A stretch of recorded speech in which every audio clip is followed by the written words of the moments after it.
Okay, darada na ng mga kubre. Yan, may masa na naman. Halo na naman para pang plastering. Plastering yan. Isa na naman mga kubre. Trabaho na naman. Ito na yung titirahin na yun.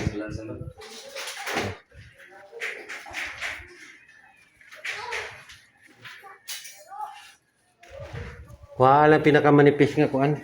Uno rin yung kuha namin. Layout kay para dili kay kalasog. Uno rin yung kuha namin. Halo. Nakukuha ko dali.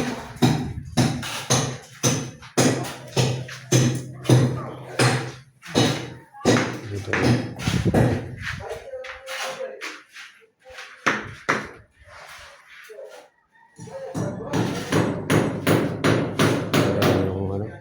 Tapos ay mga poste ang dali na lang yung mga poste maliliit na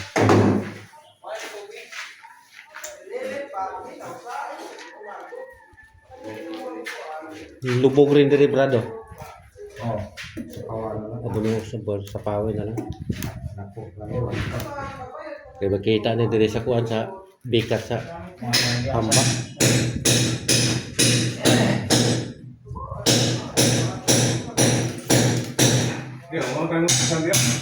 Ha?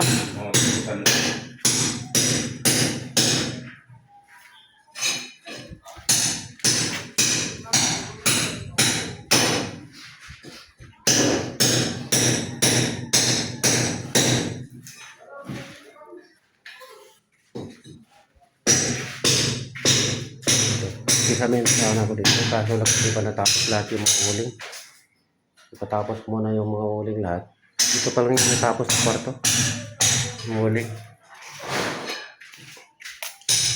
Natapos yung lahat. So mag-isang para wala na. Pero tuloy-tuloy na sa kabit. So dito lang naman ako. Update ako mamaya pag matapos. Thank Thank you for watching.